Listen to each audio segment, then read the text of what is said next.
Kodi zibwezi zimakusaukitsa bwanji? Kodi akuluakulu mumadziwa zonena kuti palibe award imene azakupaseni pakutha zaka kuti munakhala ndi zibwezi zokwanira 10, komano zimangobwera ndi ma regret, kudandaula, kuluza zinthu zina zake. Lero tifuna tikambirane kusauka komwe kumabwera pa zinthu zitatu chomwe chili chuma chofunikira kwambiri pa moyo wa munthu. Zinthu zake ndi nthawi yako, komanso mphamvu zako, komanso ma resources, zinthu zomwe wewe uli nazo. Zibwezi ziji zimakusaukitsa zinthu ngati zimenezi. Ndiye tiyambe ndi nthawi yako imene wewe uli nayo, kapena kuti pa chizungu amanena kuti time. Chifukwa chonena kuti wewe ukupanga manage anthu awiri at the same time, uli ndi akazi awiri. Uli ndi mkazi amene unamukwatira, komanso uli ndi mkazi wa chibwezi. Kapena uli ndi mwamuna amene unakwatiwana naye, komanso uli ndi mwamuna wa chibwezi. Pamakhala pabwera management yapadera. You have to manage these two things. So you lose your time doing that. Moti nthawi yakoyo kananga kupanga dedicate pa chinthu chimene chimodzi, iweyo you are trying to divide it. So pamakhala zambiri zimene zimachitika, mabando masiku ano, chibwezi ndiye chimaitanitsa mabundles. So pamakhala mali ma constant calls. Sinanga wina yokapanda osampasa attention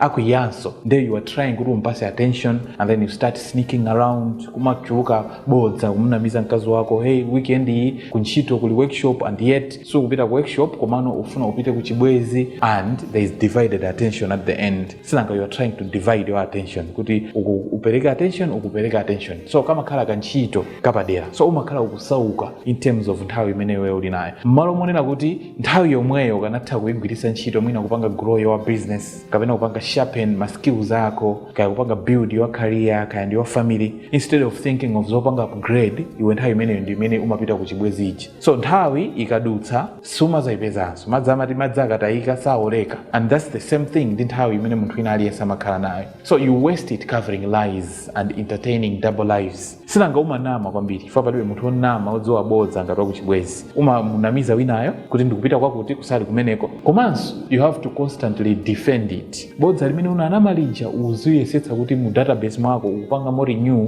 kuti usayiwale, chifukwa zapezeka wasintha chichewa tsiku linake ndikukugwira. Ndiye zimakhala zovuta kwambiri. Ndiye pa chizungu pali mawu amene time lost is opportunity lost. Nthawi imene wewe wayiluza umakhala kuti ndi mwayi wako umene siwauluza pa nthawi yomweyo. Tilowe ku umphawi umene umukubweresera pa in terms of energy. Mphamvu zako zimaluzika bwanji. Affairs drain your mental and emotional strength. Kukhala ndi ma secret affairs zibwezi izi zimakudraina munthu kwambiri kaganizidwe kako. Sinanga umaganiza kwambiri, uku kuli milandu, kumakwiya pamaso pa akazi ako kufunsa kuti mwakwiya chani?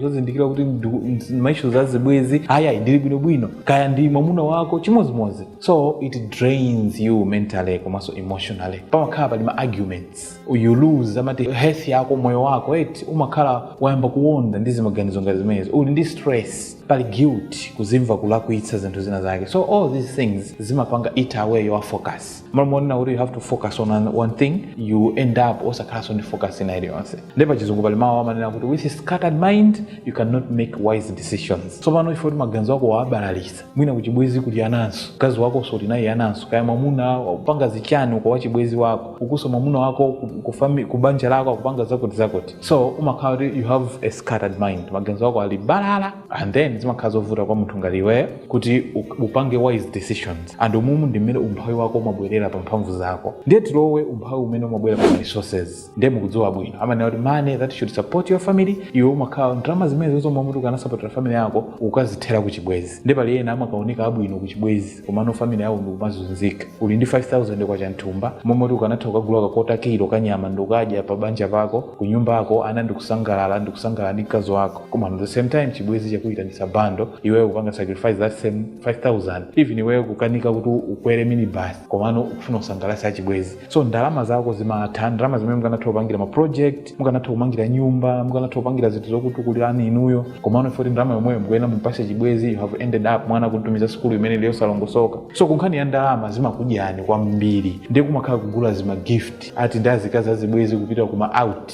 azikazi azibwezi kukhala luxury life. Ena amachitoka bwerekera magalimoto abwino ku chibwezi hata sakaoneke ophweka yani, akaoneke ena ake kuti iwo ali kuthekera mwakuti. Kumakhala life imene iwo asali. So there is lifestyle pressure. Zimangopasa ni pressure pa lifestyle yanu. Sinanga mfuna mpange impress chibwenzi chanuchi. Komanso pali timati debt and overspending. Ndiye kumakhala kugwa mngongole. Komanso kuspenda kumkosagwirizana ndi msinkhu wanu olokapezedwe kanu due to constant demands. Chifukwa cha demand. Chifukwa chibwenzi sinanga ndade zibwenzi zina zikaziwa zonena kuti iweyo uli ndi mwamuna kapena iweyo ndi mkazi. Zimangopanga zoti zikujere. Sinanga mphindu pomwe zingapeze kwa iwe. Ndiye zimakudemand adi ndalama. Amangosintha kapemphedwe. Lero apempha bando, mawa zapempha zina, nkuja zapempha zina, iwe ndikumangofuna kupanga entertain zonsezo ndikumangoonda. And pamapeto pake pamakhala pali family conflicts. Sinanga zimene zino mkazi wanu wa kunyumba or mwamuna wanu wa kunyumba akazazitulukira zimadzesano mikangano, and mikangano imatha kukubweresani ndi risk of divorce, kupangisa kuti banja lichalite. Sinanga akuzindikirani, kukukhulupirani kuja kwachoka. And trust ikakhala kuti ili broken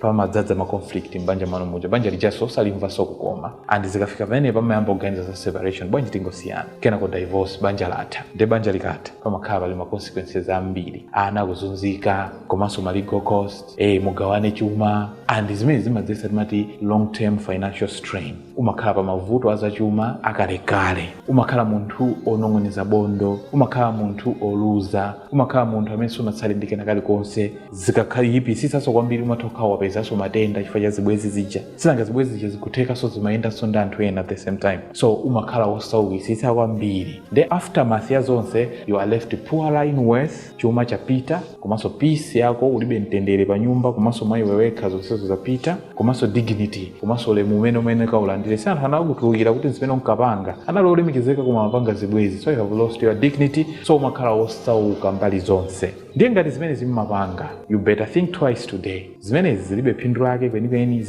chimene chimabwera kumangokhala kunong'oneza bondo komanso kudandaula. You better stop and focus on your family, and zimene zizakuthandizirani kuti mukhale banja labwino, komanso banja losangalatsa Mulungu, komanso banja la msangala. If you find this video helpful, please like it and share, and don't forget to follow our page for similar videos. Thank you very much for being there and watching. See you in the next one.